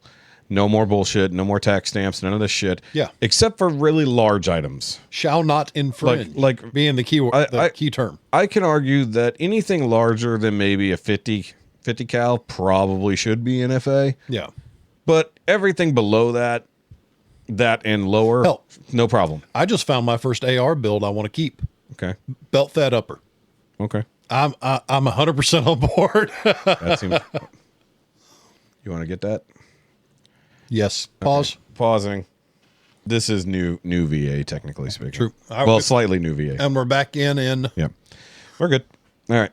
So, actually, ironically, because we were talking about federal stuff and medical stuff just now, as we had to take a quick break for a phone call, news came out this weekend of former President Joe Biden diagnosed with an aggressive form of prostate cancer. And I will say right off the bat, and I mean this as plainly as I can, oh no. Well, that came out at a very, very convenient time. Weirdly, with the release of a book or a set of statements coming out from a former Biden staffer, pretty much unveiling all the copycats and the stand-ins and everything else that was going on. That part I missed, but the part that I did not miss that happened right before this news was the leaked audio of his mental acuity exam. That's what I was thinking of. The mental acuity exam that leaked, that basically where they dubbed him not competent enough to stand for trial, but he was fine to be president. What I think it was Hannity that was talking about it. It's convenient that this drops at the same time. Yeah.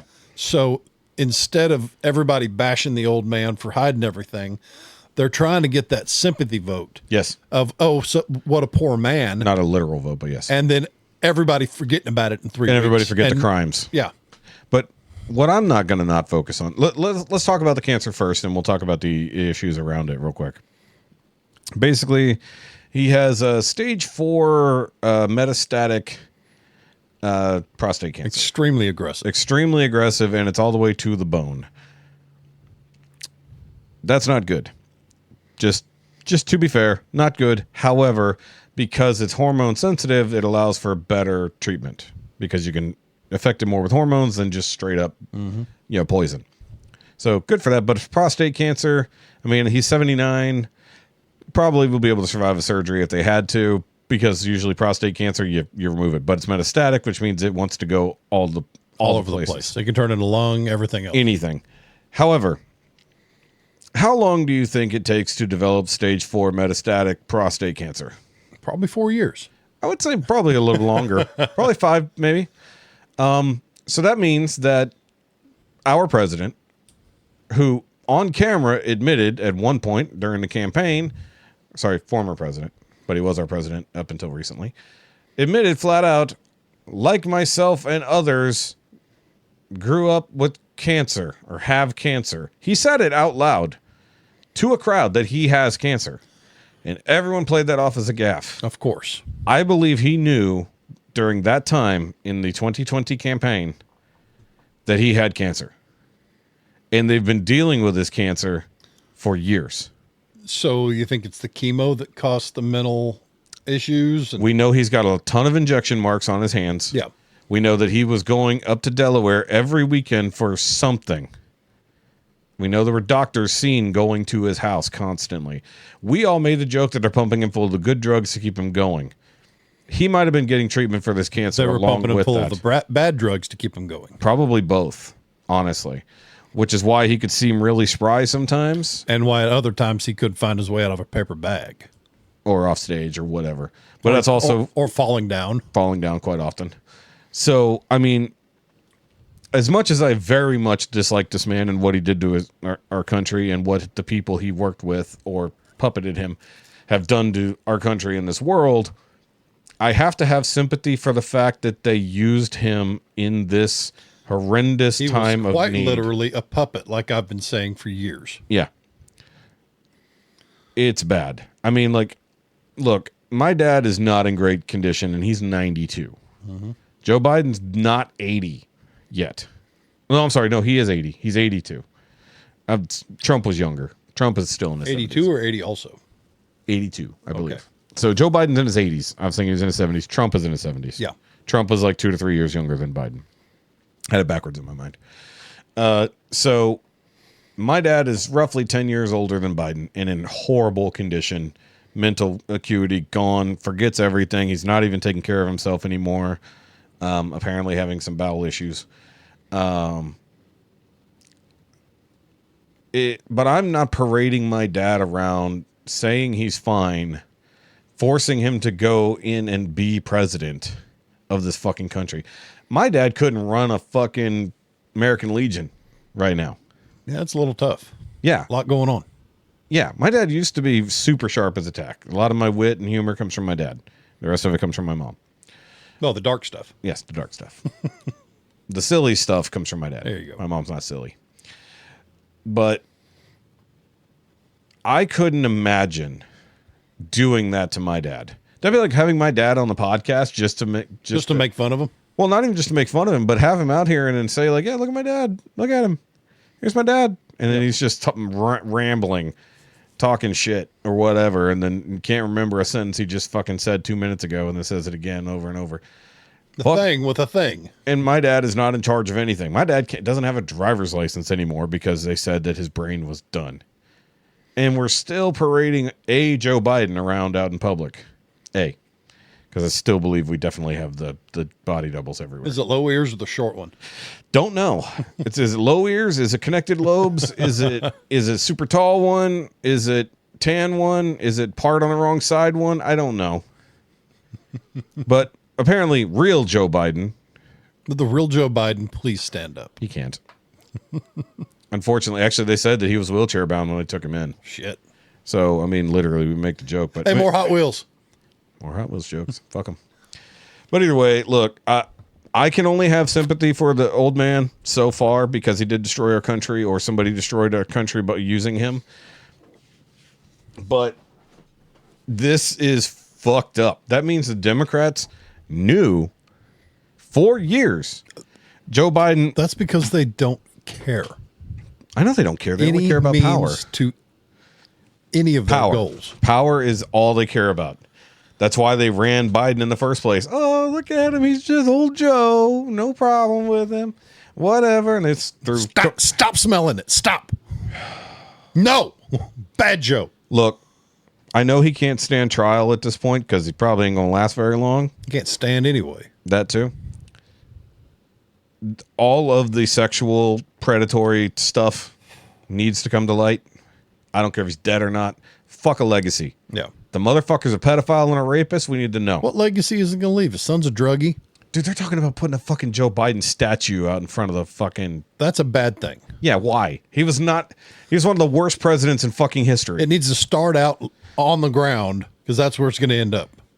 Just a statue of him trying to get up the stairs to the Lincoln Memorial. I keep doing that. I got to put some Loctite on that thing. But no, yes. It just... I mean, my idea is hilarious. But have you seen the memes of him sniffing the black lady statue in New York? No. That shit's funny. So like the 12-foot fat black lady that's in New York, and somebody memed him sniffing it. Butter. Yes, him sniffing it.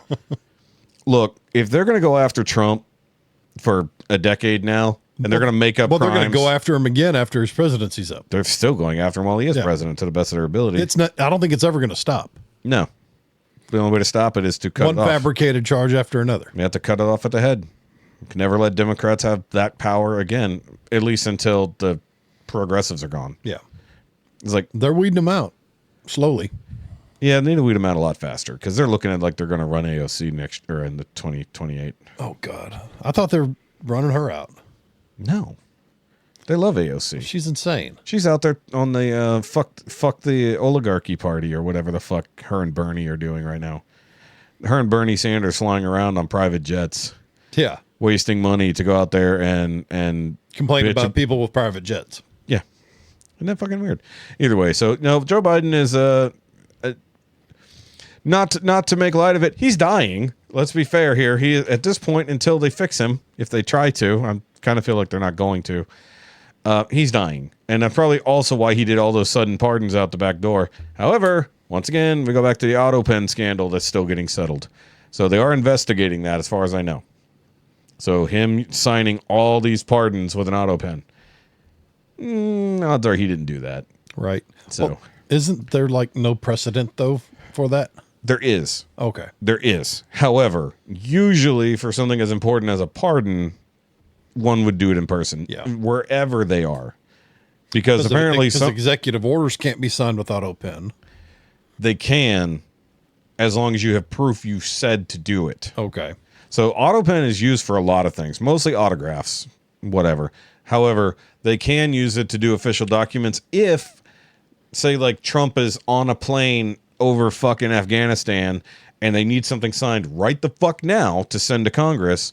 They can use the auto pen as long as they have proof he fucking said it from where he's at. Oh, so there's never going to be like a presidential e-signature. Not in those cases, although it's basically what it is. You know, it is effectively an e-signature, except it's a cool robot that was invented way back in the 1700s, apparently. Have you seen an auto pen go? It's fucking cool. I want one.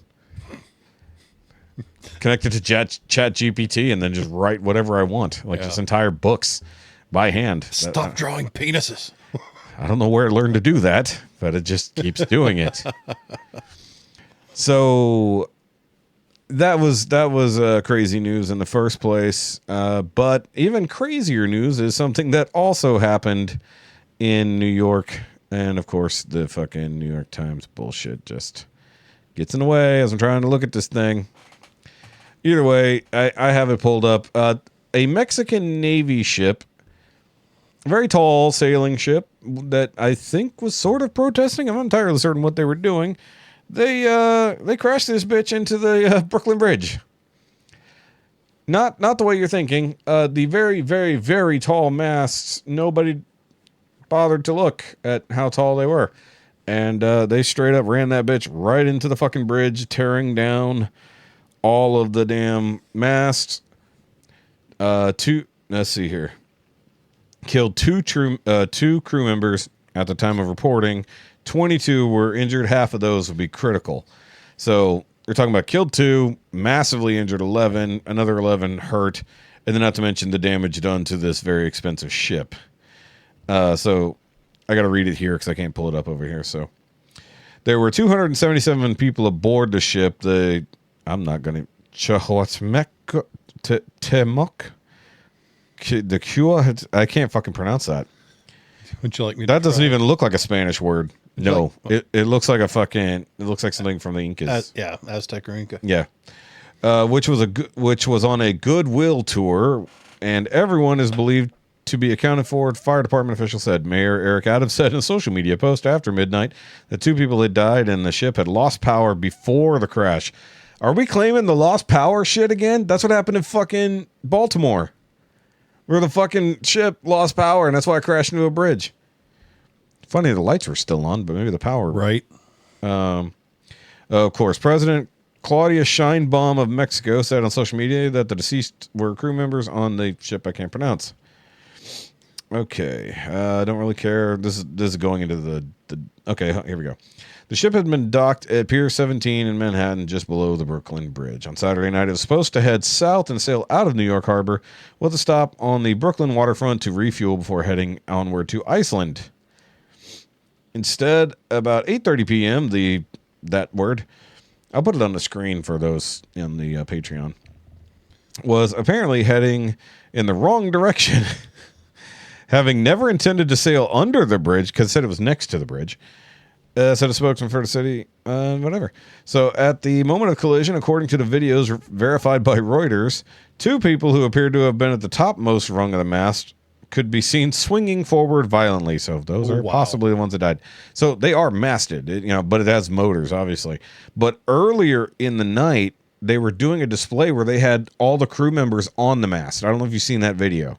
They're all out across all the mastways. I don't believe they were still up there when this happened because I guarantee you people would be fucking jumping if they knew they were about to collide. At the moment of collision, according to videos verified by Reuters... Okay, sorry, I read that one. In immediate aftermath, the video showed some people were hanging from the wreckage by ropes, others inching along on their bellies towards the center.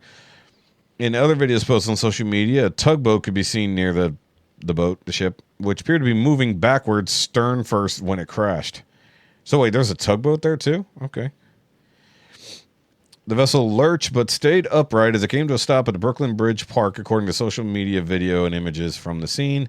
Its mast appeared to be badly damaged. Yeah, no shit. That's fucking dumb. Okay, a maritime expert told the Times that the ship propellers may have been running in reverse, pushing it forward or faster toward the bridge as tugboat tried to escorting the ship out of the pier. Why the fuck was it at like full steam in reverse? That wasn't what it needed to do. Okay, at a news conference on Saturday, the authority said the pilot who was assigned to navigate the ship out of the channel had encountered mechanical issues.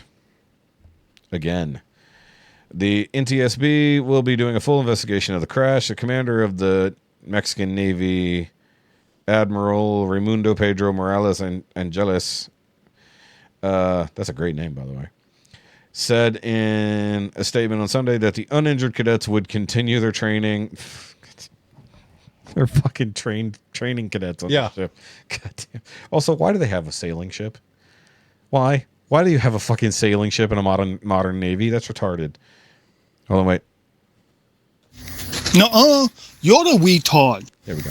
Nuh-uh, you're the retard. That is way too sensitive. Damn, I was about to say, got it on a double. I didn't hit it twice. I touched it and barely touched it again. Either way. Let's see here. They're going to be investigating with total transparency and responsibility. Right? Sure. Once again, going back to Baltimore. We know that every sailing ship or sailing trip involves risks inherent to our seafaring vocation, said Admiral. Nick Corso, 23, was finishing dinner with friends at a restaurant nearby when he saw the ship heading toward them. And it's not a small ship either. I mean, it's not a gigantic like aircraft carrier or anything, but it's a big fuck-off boat. He thought at first the vessel would clear the bridge, as the top lights on the mast disappeared behind the bridge, and I was like, oh, it's not going to make it. Okay, I've got the pronunciation. How? According to this, it's Cuauhtemoc. Do you have a... I can see that. Kual. It's C-U-A-U. It's K-W and O-W. Okay. Cuauhtémoc. Cuauhtémoc. With emphasis on the te. Te. Cuauhtémoc.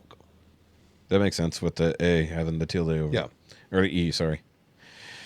Either way, bad things happened. This thing crashed, and holy fuck. I mean, I'm sorry for the people who died, because this seems like a very needless accident by all means.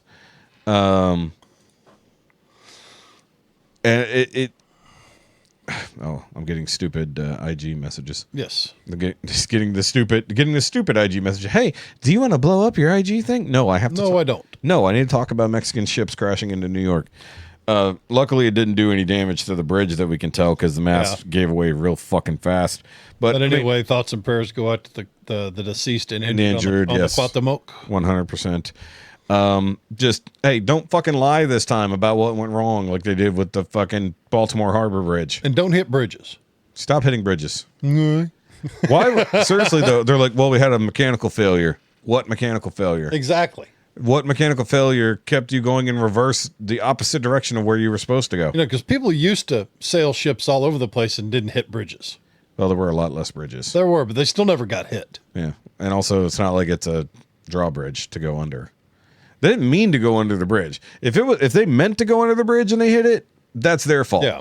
They didn't mean to go under the bridge, but they did. We went that way by accident. Now, I feel bad for the guys who were on the mast, because they're just like, guys, can we turn? Why are we still... Bridge! Bridge! Bridge ho! What'd you call my wife? That's a huge bitch. And then some lady on the bridge is like, what the fuck? Some lady. Could you imagine being like, because I think the Brooklyn Bridge has just a guy on the mast staring at you. Yeah. If it got up to road height, that would have been crazy. I mean, it hit the scaffolding underneath. It wasn't all the way up. Bail. Dude, at that point, you got to jump and hope you clear the deck. Like, you make it to the water. Like, what do you do? Or jump on the bridge. If you can make it to the bridge without dying, of course, those guys were lashed in, weren't they, for safety training? Presumably, they're lashed on to safety. They probably had a safety harness on and stuff that connects to the wire. That goes That's why you saw the guys getting flung, swinging all. Yeah, because they're so in theory, it does a lot like the bridge walkers. Yeah. Ironically, they weren't being the Dread Pirate Roberts; they were being a yo-yo. Yeah. So in theory, it's like the guys who have to walk the guy wires on the bridges, where they have to latch on and then walk to wherever they got to go. Yeah. So to get to the next level down, you would have to disconnect, climb down, presumably on a rope or whatever type of ladder they might have. If you only see that shit coming, mind you, it's night. You've only got the light of the ship and then I guess some of the maybe warning lights on the bridge, and you're just like, uh-oh. You know, we can see it fine from the outside, but... Problema. Yes. Alto! Crunch. I feel bad for the people who died, but it's like, really? We still have, like, 2 years later, we still got motherfuckers hitting. Either way, we got to stop letting foreign boats into our waters. They can't stop hitting our bridges. A second bridge, or second boat has hit the bridge. There's a bridge. Their boats are perverts. There's a bridge. I'm gonna hit that. Speaking I'm gonna hit that bridge good. I sent y'all the meme that I made the other day, right? For Angry Cops. Maybe. The new vehicle that I came up with? No. Yes, I did. I definitely sent that in the chat. I've slept since then, and I slept well. So Angry Cops has... I actually slept really good last night, too. Angry Cops has what he calls the morale response vehicle, the fire truck that... The fire truck that's made for drinking. So I said he needs to make a new vehicle. I gotta find it. And so I put into my AI thing... I wanted a patriotic fire truck that was towing a wood chipper, and then I want an obese slovenly man in handcuffs next to it. So I'll put it up here on the screen for everybody. Me, remember to do this. So the morale response vehicle is called the MERV in short, right? So this is the pedophile response vehicle. The PERV. Which is the PERV. So like the joke wrote itself.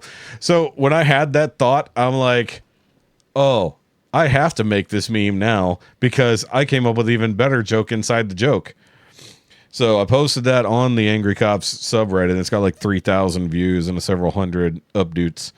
But one guy's like, no, it should be the PERV. If you wanted to say perv, I was like, hey, dumbass, you're taking it too far, because that would be emergency response. I was like, it's not a pedophile emergency. No, it's just a pedophile. We just get to the pedophile when we get to the pedophile.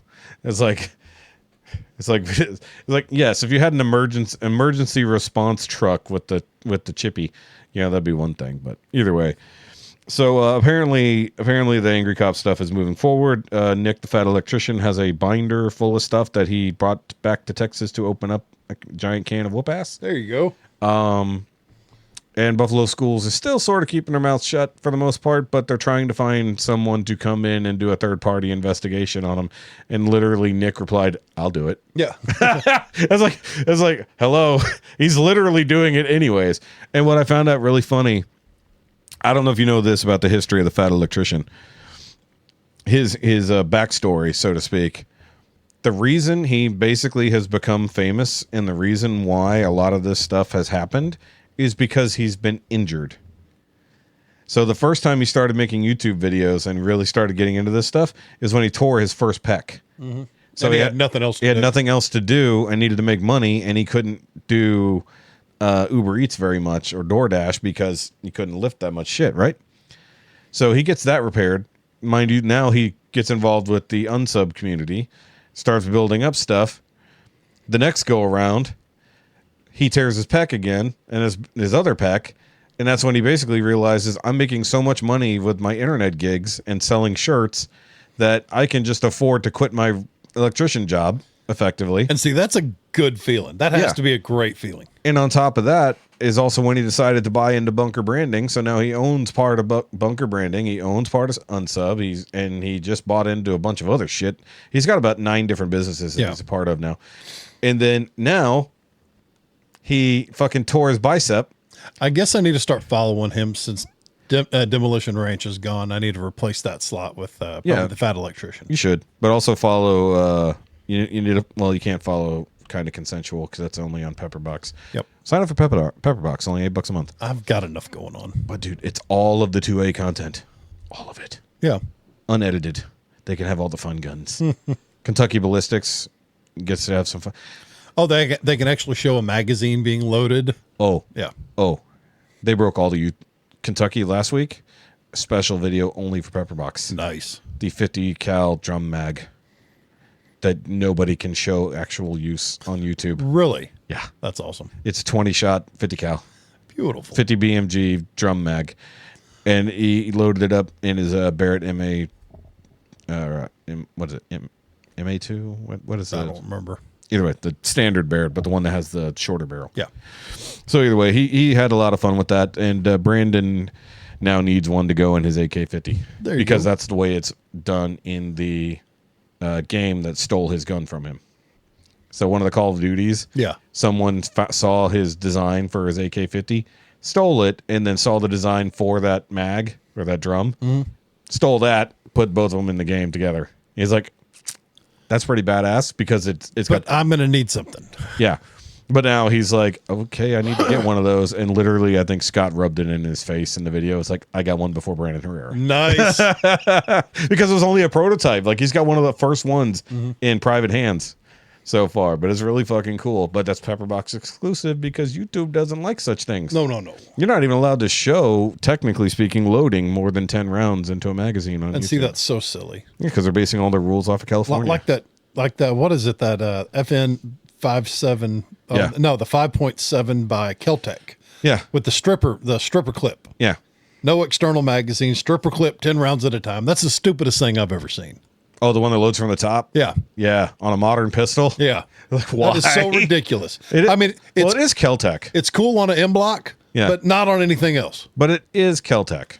So you don't ask questions. They do weird shit. They only do weird shit. I carry a Keltec 3 nights a week, and I love mine. Uh-oh. But with the spare mag in my pocket, I'm running 60 rounds for the night. Uh-oh. Hold on. Pause for a second. Well, the story. Jordan posted an hour ago, Elvis has left the building. I wonder if he did it. I'm going to watch this video. Hold on. There's no audio. Hold on, I gotta pull this up. Wait, you follow Jordan on Facebook, Yeah. right? Go to Jordan's Facebook. Well, I got to pee too. Go to Jordan's Facebook real quick, and then we'll end the show. Oh my God.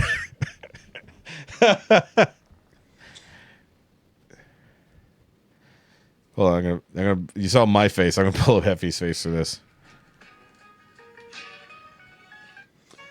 He did a. He got rid of all. He cut. Dude looks good. No, you cut the chop lines. Look at this fucking. Look at his fucking chop lines. Though. That's Still, hilarious. man, dude looks good. No, he looks good, but I've never seen his head. Like I've only ever. I did not know. That's an improvement. He needs to use that and rock the Elvis look. He can't, but because he said for the summer since he ain't Yeah, working. still, it looks good. No, it looks good. He's got a military cut, but like the fact that you so see did Elvis in a number of movies. True, that is true. But he still had his hair. He didn't. He was allowed to keep most of his hair. He had to trim the sideburns. Yeah. But he should do a military Elvis round during the summer if he could. Yeah, Blue Hawaii. I'll talk to him tonight. Yeah. If he's in men's group, I'll talk to him. But I saw that. I was like, oh no. I said he was going to do it. I didn't know what he was going to do. But he also said he's going to grow his facial hair. So let's see if he gets a beard going. Uh-oh. So he might be beardy. He might be beardy with shorter hair. There you go. But like I said, the hilarious part is he's had his chops so long that he has a fucking tan line. Well, that was like when I shaved my head. I had a white head, and I finally started getting some sun on it. Yeah, I mean that makes sense, but it's just hilarious that he has just this it's like my permanent sock line. Yeah, he's got a permanent chop line. I hope it goes away during the summer, like build that tan out on the side of his face. Either way, guys, so that's gonna be it for this episode. Remember, tell us who you think a good modern Batman replacement will be. I have some very interesting ones that I came up with. I've got a couple obvious ones and some interesting ones. Yes. So make sure you leave that either in the comments or because obviously you'll be commenting on the next one when we actually discuss that. I realized that I did this, but I'll push the Facebook post more. Yeah. So if people will get to it. But also make sure you do like and subscribe. Then go follow the Instagrams, Nymea_pod. And of course, follow the Facebook while you're at it because it's all meta. Do all the things. Yep. Follow us on YouTube. Give us a like, comment, subscribe. That would certainly help. Indeed. And I did message Teespring about the posters. Like, hey, where the fuck are my posters? I don't think I've gotten a reply yet. So I think Teespring is about to lose a store. A customer and a store. I might find somewhere else to fucking Bunker branding would be something to look into. Bunker branding would be great, but I don't know how you get into there. That would be the thing. By the way, did you see an email? Did you see my shirt? My autism shirt? Yes. The full full metal autism out there. Is that what it is? Yep. I think so. Either way. So we'll see you guys next time. Yes. And hopefully we're back as a 3. Yep. We need Chad back next week. None of this fucking I got vehicles to wrap nonsense. This is Monday. We don't do work on Mondays. It's like, I do work all the damn time. I'm here and then I work a double. So don't give me this don't do work on Monday shit. well, there's like a whole 10 hours of doing nothing. No, there's not. On Monday. I wake up and I'm here an hour and a half later. And then Yeah. I go home and an hour and a half later I go to work. But yes, you get off work at 7 a.m. Give or take. 4 hours later I'm up, fucker. You don't have to be up 4 hours later. You can be up 5 hours later. You're the one who chooses to get up extra early. Well, I got to walk the dog and wake up and get caffeinated and Maybe. takes a minute. Maybe. Either way. With that, Bastard. okay, bye. Hey, bye. I'm trying to say bye because he has to pee and he's rambling.